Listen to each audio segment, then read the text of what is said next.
So how will we get to a business model?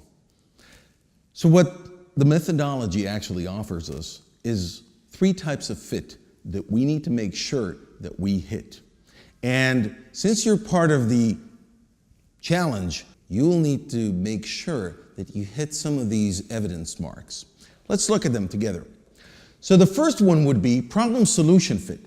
And the first cornerstone of every business model is making sure that we have a problem that we found and that we have evidence for, and that's been repeating itself in a pattern that's worth solving, and then we can actually develop a solution for it, rather doing it the other way around.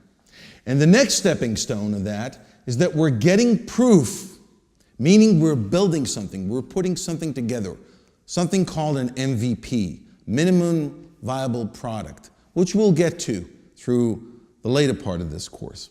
But minimum viable product allows us to test stuff in the field and see if people actually react to it and they actually love it. What do they say about it? What are their priorities? Are they willing to pay or not? Is it of interest to them? And then when we got that product market fit, which means that our value proposition, our solution, has really good evidence in the field that people are actually doing something towards it, then we could move on and test other parts of the business model. Channels that are relevant, lock-ins and traps that would get customers in and retain them. Are we getting the same pricing models or different pricing models? Are we using the same revenue models that we're used to use or totally different ones, and so forth? So to get to this top, a lot of testing has to be done. And the expert on lean startup and testing, Steve Blank, is going to talk to us a little bit about what customer development, which is all about these 3 things, is all about.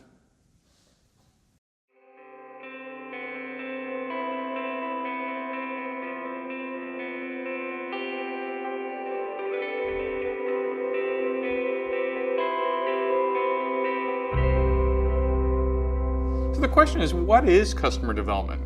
What do we want to think about when we hear that word? And what customer development really is a formal process of how you test all your hypotheses. Remember, as a great entrepreneur, what you really are dying to do is just build the darn thing and get out and sell it. But what we now know is that most of the time when you do that, you're going to be wasting an enormous amount of time and money because your hypotheses, the things you believe, usually tend out not to be right. And customer development is done almost entirely outside the building, in front of customers and partners and other stakeholders in the business model, as you're testing your hypotheses with a series of experiments to figure out whether they're correct or not, and if incorrect, what types of iterations, small changes, or what type of pivots, large changes to your business model you need to make.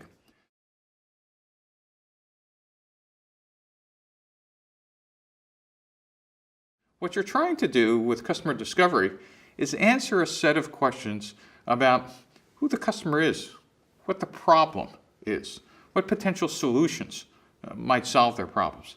And not only are you doing that for the potential customer segments, you're also doing that for potential partners, trying to understand pricing. And so customer discovery is a whole series of conversations, and later on they get formalized in the form of experiments.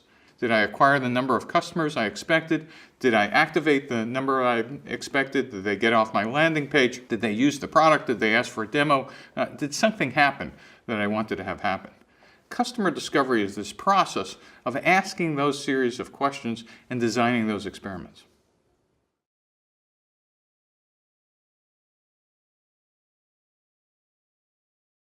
And one of the seductive things to do is say, well, I get it, let's hire a VP of sales and kind of outsource this stuff to our sales VP, and he or she will come back and report back to us about what they found in customer discovery.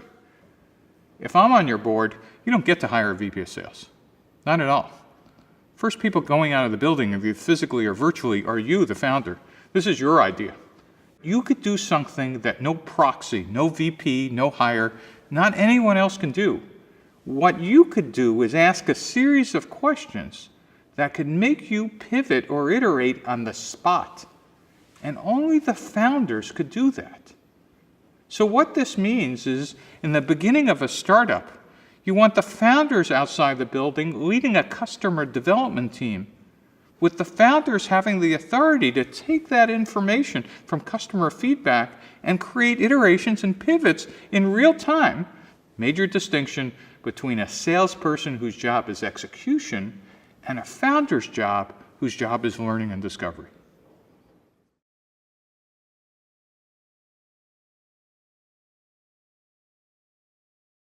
So one of my favorite examples is a student team out of Stanford. They decided that the world's best thing they could think of building is a robotic lawnmower. Maybe doing it on large campuses or something else. And they were actually pretty good computer scientists. They understood machine vision and they understood all this other stuff, but they didn't quite understand how it would fit as a business. So their first hypotheses were all about robotic mowing. And they got out of the building and started talking to potential customers, who all said, you know, how much is your device going to cost? And they said, oh, about $250,000. And they said, we pay somebody $8 an hour to sit on the John Deere and go do this. Why would we want this? And they came back after the first couple of weeks incredibly depressed. They had done a whole bunch of customer discovery, but the customer segment they had thought about was telling them it's the dumbest idea they had ever heard. And so the teaching team nicely suggested that, you know, in California, we actually have agriculture outside of Silicon Valley. About 60 miles away is Salinas Valley. And we said, well, if you could recognize grass, could you maybe recognize plants or weeds? And they went, yeah, maybe we could. So they got out of the building again, this time talking to farmers, asking them, would it be any value to actually be able to tell the difference between a weed and a plant, and maybe some way to automatically kill the weeds?